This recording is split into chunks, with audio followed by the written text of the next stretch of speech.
oh no, I'm wearing slippery pants, so I might just like shoot. I'm like, oh, I don't off know. you go. Just keep that pillow in place. Right. Okay. Cheers. Oh. Cheers. All right. Oh, okay. That's good. That's good water. Hello. Hi. Well, Liz, what are we talking about today? All right. How to sum this up. Here's what I want to talk about. First of all, we've been checked in for a little while. So I think because I think, and many of us in our world have really been feeling some kind of way. Yes. Yes, some kind of way. I'm thinking specifically like, okay, we went through Christmas. Christmas was Christmas, but it was kind of crazy, and it got a little hairy there towards the end of December with like people getting sick. COVID started going crazy. People were just kind of like, everything kind of started to sort of, I feel like this like really shaky status quo we had kind of started to get set up, sort of got shaken really hard. Yeah. And for many people, we spent January going back inside, isolating again, having to, a lot of people quarantining because of the new variant, plans getting changed, things like that. And I started to observe and definitely feel in myself and amongst the people that I know, just this real sense of defeat. Like this real sense of, here we go again. Not really kind of, it was weird because it wasn't like a, oh man, like here we go again, like crisis mode. It was kind of like a here we go again, just sort of like trudge through and sort of just go, all right, like we're gonna shut down again, basically.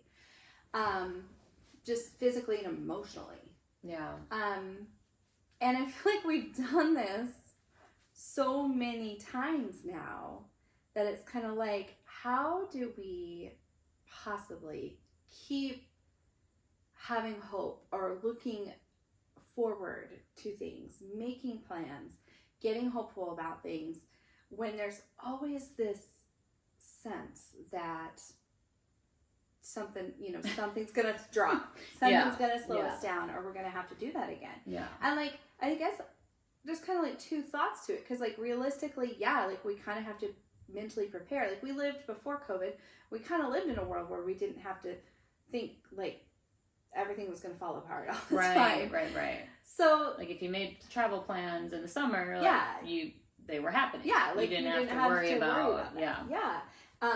And so, it's not necessarily, I'm not trying to put like a value judgment on it, but it is emotionally, I think, just harder and harder to keep kind of pulling through all of that and stay connected with sort of that sense of like anticipation for things or planning for things,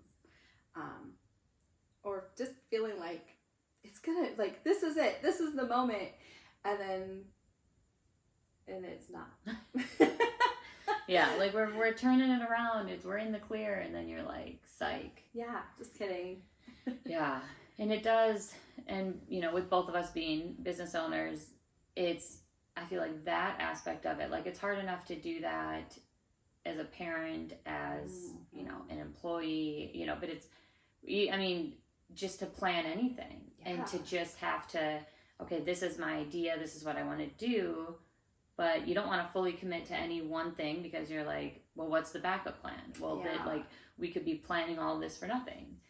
But then you're also like, I'm also responsible for like handling all these different aspects in a forever changing. So like nothing is for certain, nothing is, so how do you constantly find energy to be excited about things, even just the day-to-day, like being ready to like and prepared to take on the day when it's constantly, you don't know. You're just kind of like living in like crisis mode a little bit, of just kind of like putting out fires everywhere you go.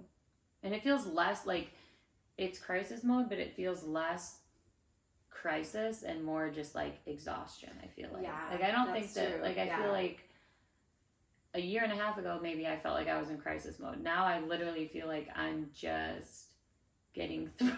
Like it's like maybe less crisis, more just like total Numbness. exhaustion. I mean, I Yeah. almost feel like it's numbness. Yeah. Like when I think of crisis mode, it's sort of like these, you know, things that kind of pop up, and some of it's like normal stuff that popped up in life before. There's always like, you know, stuff going wrong or things that plan to change or whatever. But I think it's the accompanying just kind of like numbness and sort of just defeatedness that comes with it, of like just kind of going like, okay, like we're gonna just keep going through the motions. I'm really tired. Yeah. And like making those plans and just having like a sense of enthusiasm for it. Like it's hard for me to muster up a lot of enthusiasm. Yeah. Which is crazy. That's not like me. Yeah. Yeah. You know?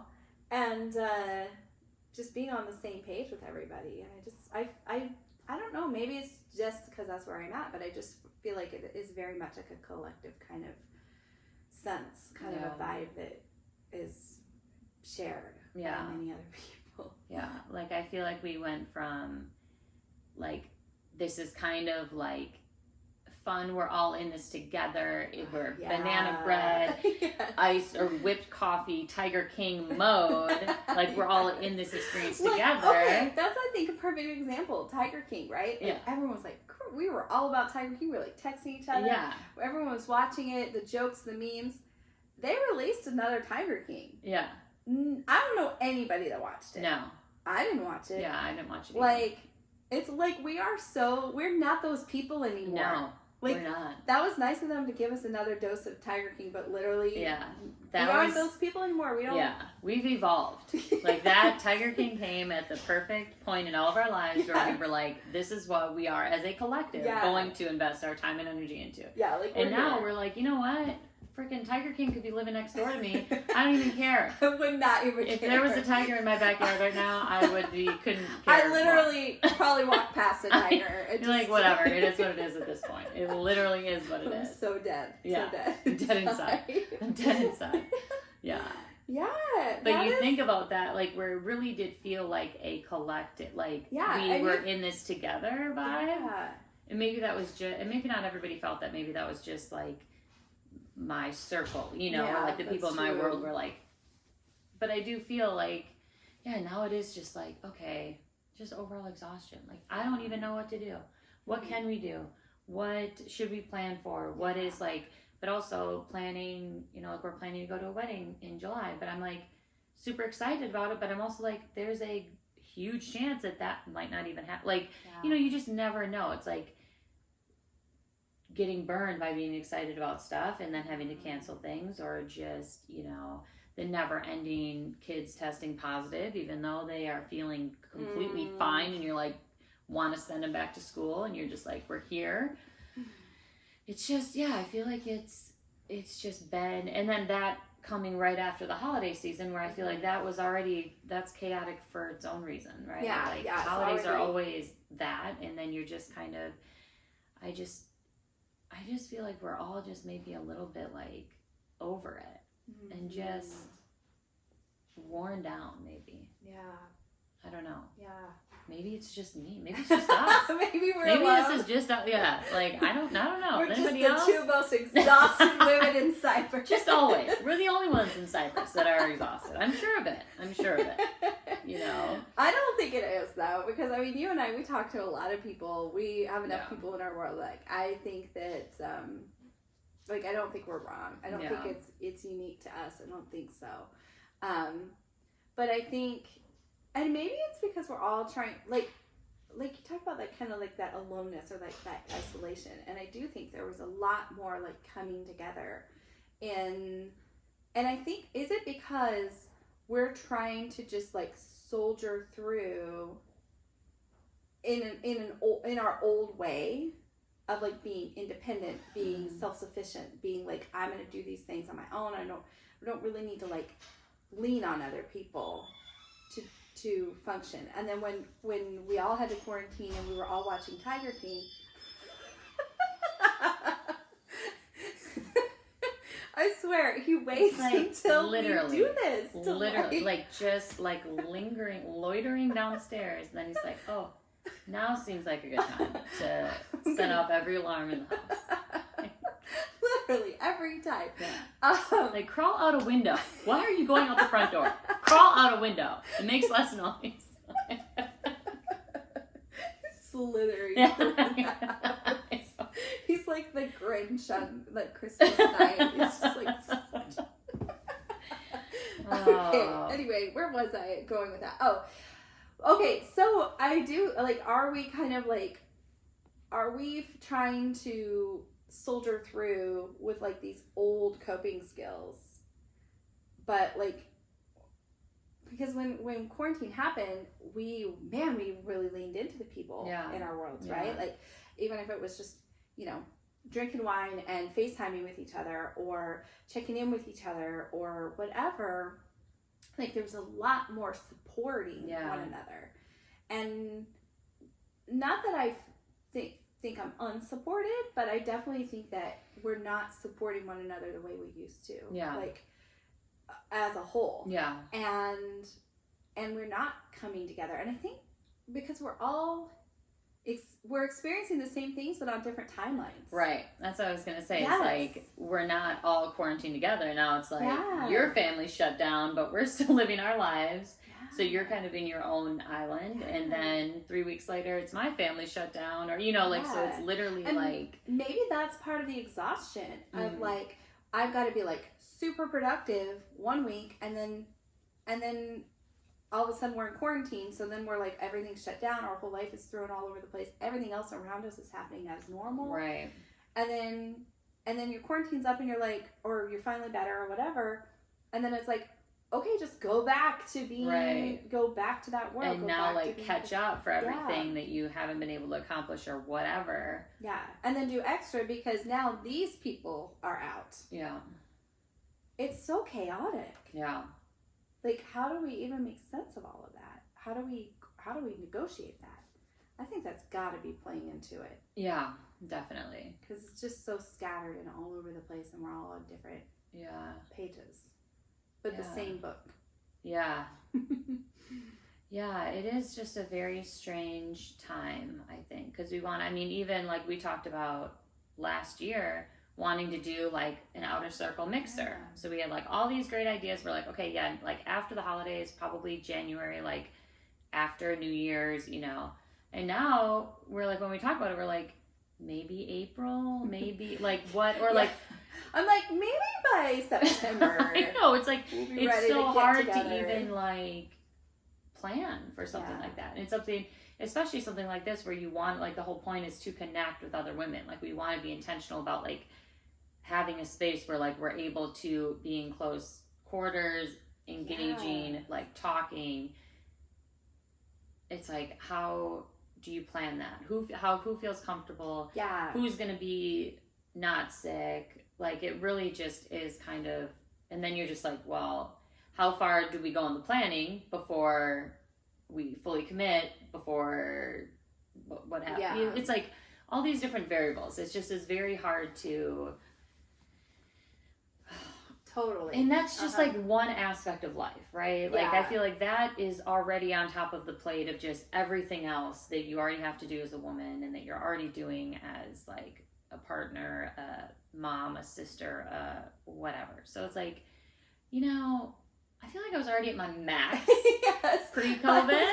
I was stretching incredibly thin. And now I'm just I don't know. I'm numb to it all. I'm I'll commit to things and literally won't let myself get excited about it until the day before when I know it's actually happening.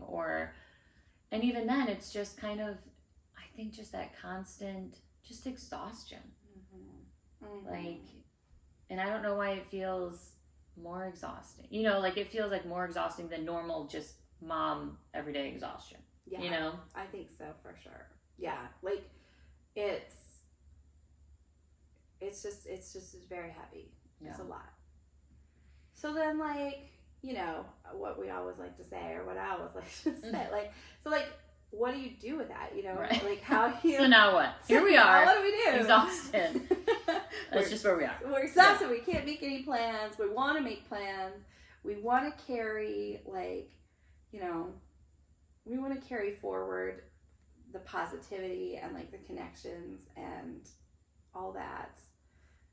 But then there's like this guardedness that we have, and like how do you bridge that gap? Yeah.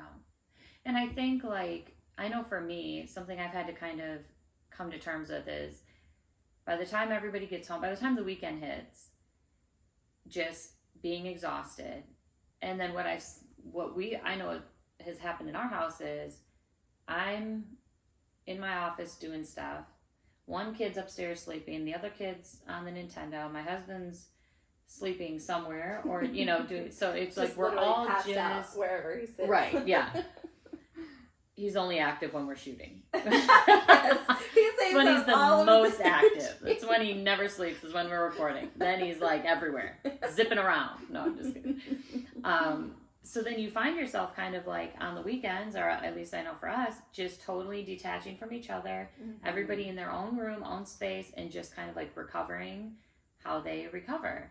And I feel like that disconnect as a family isn't good or doesn't feel good, but it's also like the energy to like get everybody up, to drag a teenager out of bed, to get, you know, a 6-year-old ready to leave his friends in the neighborhood. It's like that is so exhausting to even think about what it would take to get everybody to get up and go do something. Yeah. You know, so then you kind of end up just sitting at home and everybody just goes in their own corners. And we went to, a couple weeks ago, my husband was like, really want to go to this brunch place. So we went as a family, which we haven't done in I don't know how long. Like brunch, breakfast food, I haven't done that in a while. But it was like we had such a good time. And it was something so dumb, but you're just like, we have not done this as a family. Like, you know, sometimes it'll just be me and my husband, or like the kids never want to do anything. They always want to stay home. So you're like, it was just so nice to like reconnect as a family and just have that time. And I'm like, you don't realize how much you miss that until you do it. And I'm like, we actually had a good time. So it's like I think for me, it's like trying to tell myself that it's worth it, right? Like it's worth the 10 minutes of hearing your kids complain, or the 10 minutes of trying to get everybody rallied together to get out of the house, like whether it's going to a park, whether it's playing soccer, like whatever it is, like those times whenever we've done that, I've never been like, dang, that was a mistake. Yeah. Like we shouldn't have done that, you know? But it is just getting over that mental hump of like, this is going to take more energy. Yeah. To rally all these people together. Yeah. It's sort of like going on like autopilot for a little while of just sort of like checking off the boxes of like, like, okay, I don't really feel this. I'm not really into it. But if I just get up and put on my shoes and like, you know what I mean? Like you're kind of checking the boxes, sort of like just almost like your autopilot, just getting yourself over the hump of moving, that then when you get to that destination, then it's like you're there for it. You know what I mean? It's like that hump of just getting the momentum going. Right. It's hard to do. Yeah. And then once you kind of do it, you're just kind of like, oh, like I'm glad I did this that. is what it feels like. Oh, I forgot this feeling. Yeah. When I was telling Liz earlier that I'm reading this book, because I'm supposed to read 12 books a year. That's on my vision board. Okay, I'm like, who's holding you to that? Well, right now, nobody, because I haven't finished it. But I'm like, okay, 1 book a month, that's doable. But we're in February, I haven't finished January's book. So I'm like, well, I didn't specify a month. Just 12 bucks a year. So I could crank them all out in December and be good. Like just power read all through December. Well, March is a long month, right? I know. I'm like, I'm feeling confident. But the book that I'm reading is called Think Like a Monk. Don't be alarmed, guys. I'm not trying to go into the monk life. But it's basically You're really going deep into it. I know. You know, it's like, I know something you may not know about me. I aspire to be a monk. But it's basically this guy who used to be a monk, like went through all the training and whatever you go through. But now he's no longer practicing, but talks about how he uses like the things that he learned in that period of his life and takes it into his day-to-day. And one of the big things that he talks about is like, how each job that they do is like for the greater good, right? So nobody's position is more important, whatever. So he's basically saying like, so in your job, like the purpose is to try to like enjoy, like find something, like enjoy each moment of whatever it is that you're doing. So his example was like when you're doing the dishes, like really like being focused on the task and just like appreciating, and it sounds so dumb, but like appreciating I think it makes like perfect sense of the like, completion of the task, like how you're making things go from super dirty to clean, like how like appreciate how the kitchen looks after, like feeling accomplished, but really just being like present in the moment. Because constantly looking to these other things or these milestones to bring you happiness, that's not where that comes from. It's really just finding that in the day-to-day. And I think in the situation that we are finding ourselves in today, it really is like, I think a lot of us are telling us like, once this COVID season is over, things are going to be whatever. And once I hit this milestone, or you look at those things and think that that's when your life is going to be happy. And then 10 years in, like I did the same thing with Florida. I kept telling myself, once we move to Texas, everything will be fixed. I'll be better. Everything will be great. Now, I wasn't wrong. I wasn't Many wrong. things like, have improved. Getting HEB back, thank you. Thank you. That was enough to give me enough joy for the rest of my life, is to be able to shop at HEB again. But it is that, like, then you find yourself back and you're like, well, but then you still want to choke your kids out and you're still arguing with your husband. Like, so it's not a fix. Like, no one thing or milestone is like going to be the key to your happiness. So I think that with what has been going on in our world, like really trying to find and appreciate the opportunity to be home with your family during quarantine, or to like reconnect, or maybe find things that you never thought would be hobbies that are now new hobbies. Like, I don't know if that makes sense. No, I think it does make sense. And maybe it is about, like, we've changed. Like, who we are has changed. And that's not a value judgment. It's not like bad or good. Right.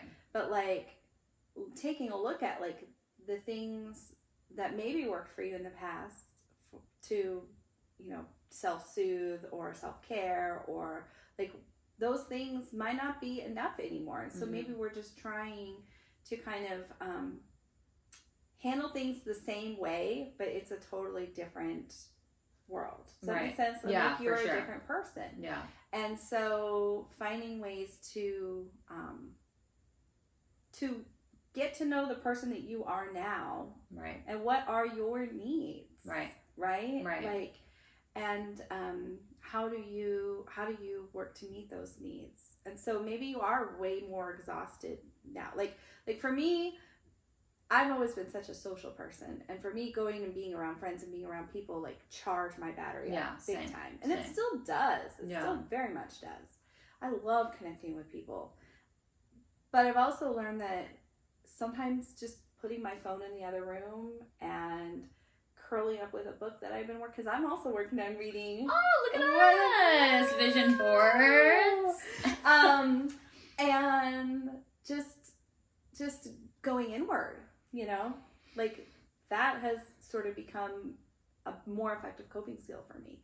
And so being able to kind of serve that version of yourself right now.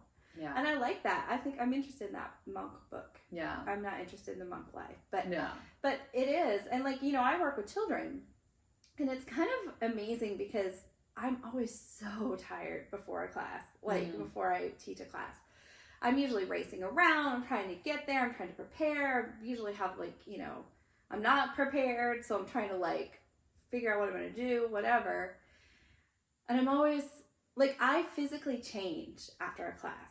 Like, I'll take a picture of myself, like a selfie before class, and then I do the class. And no matter what I had planned or not planned or whatever happens, I am so fully present in that moment. And the parents that are in those classes, like, we are all just focused on those kids.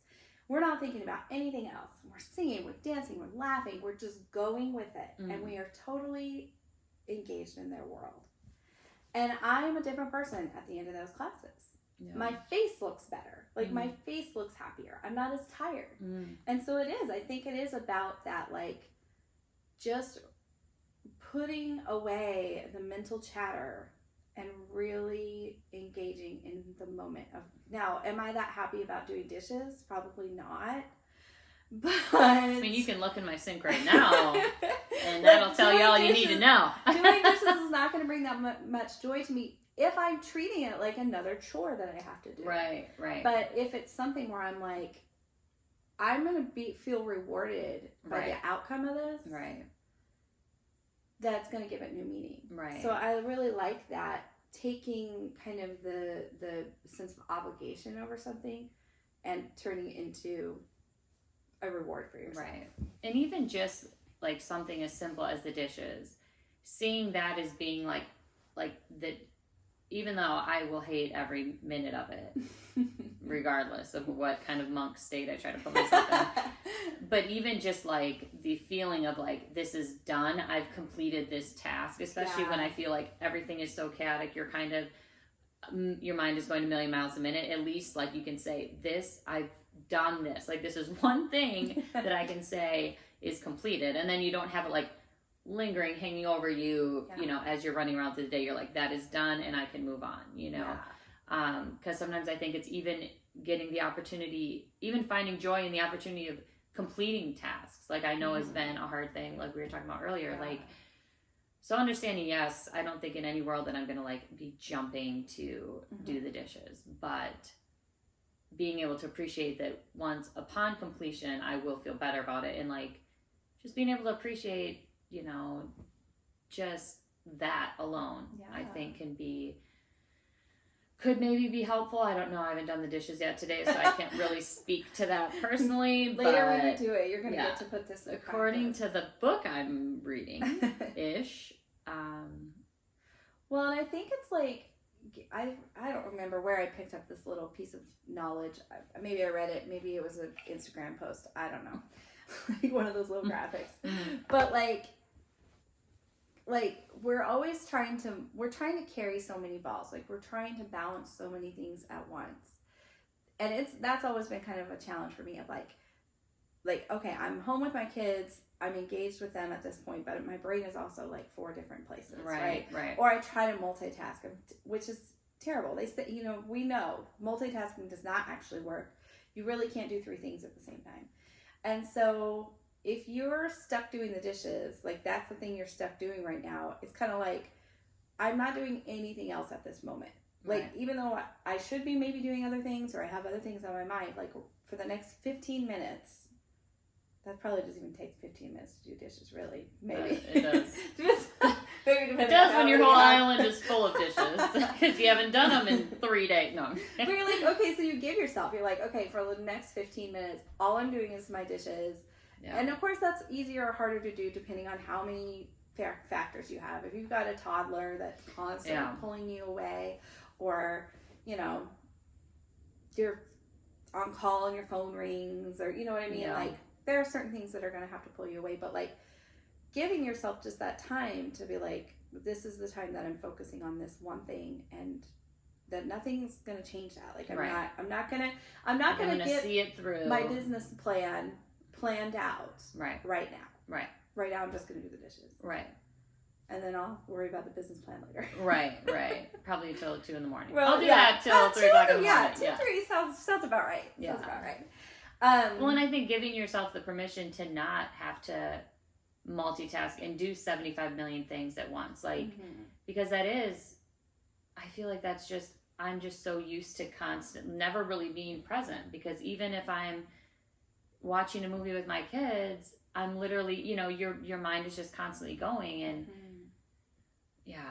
and then I wonder why I'm so exhausted, because even though I'm literally physically sitting here, I'm already thinking like, okay, how do I take business to the next level? What is my next blah, blah, blah, like, and you just never, even if you're physically resting, like your mind is still. Yeah. So I think the monks would probably say to have your mind be wherever your body is. Yeah. I'm sure the rest of the book I'll get there. Get I'm sure to that Get I'll to let you it, know when I let me finally know. finish it. You've read one chapter. Yeah, I feel like I'm more than halfway in, guys. You're like, I read one chapter of this book, and let me tell you, the introduction of the book, super powerful. Let me tell Highly you recommend. how it's changed my life. 10 out of 10, yeah. And then let me dispense that I know. knowledge As to if my I'm the expert on this topic that I've read 4 pages of. No. I think another thing that's important is giving yourself credit. Yeah. Like, that's something I kind of struggle with as somebody who's sort of always striving, like always feeling like I need to be accomplishing the next thing or always moving forward. Of just kind of being like, giving yourself credit for just surviving. Yeah. You know, like, there are a lot of goalposts that I had for myself that I've had to keep moving, but I have stayed in the game. Yeah. You know what I mean? Like, whatever those goals might be, but like being able to just really say, like, just like, yeah, maybe I didn't get physically fit in 2021 or whatever year this is, but I went, I did go to the gym occasionally. Or, we were there at least once. We were there a few times. Yeah. We had a handful. Yeah. But like, just to say, like, I didn't give up completely, or even if you did have to give up on something completely, like, just giving yourself credit for doing the hard things. Yeah. Because even a failure, even something that does absolutely not go right, like, where you go with it is still, you can still kind of success. Yeah. So I think that's important too, kind of going, like, living in a world where we kind of have to manage our expectations. Yeah. Yeah. Just continuing to give ourselves the grace. Yeah. That we're functioning in a very weird world. Right. And if we're able to find joy, I think, in the small moments, and appreciate where we're at, kind of find new ways of connecting and finding joy, and making sure that we're connecting with each other in whatever way it is that we can, I think we'll be okay. Yeah, I think so too. Yeah. I feel better. I actually do feel better. Yeah. Just laying that all out there. Yeah. Same as these. Yeah. And we will do a mixer. Oh, you believe we it. will be doing an outer circle event. Yes. We're going to plan it, and however it's going to look, it's going to look. Yeah, and it's going to be great. Even if it's just mixing the two of us. Mix it. Right, yeah. Mixing some margaritas. Sign me up. No. But we'll get there. I feel like we'll get there. We just have to remember to stay connected, find new ways of finding joy, and giving ourselves a little grace. I like that. Yeah. Awesome. Well, ladies of Cypress, Texas, and beyond, if you're joining us, thank you again for hanging with us. We're glad to be back in action. Yes. Feeling good, feeling great. Let us know what you guys think in the comments, where you're at, if these tips were helpful for you, or what you've been kind of doing to kind of get through this season of our lives, because we'd love to hear it and continue the conversation below. For sure. And don't forget, with the outer circle, if you're feeling out, you're in.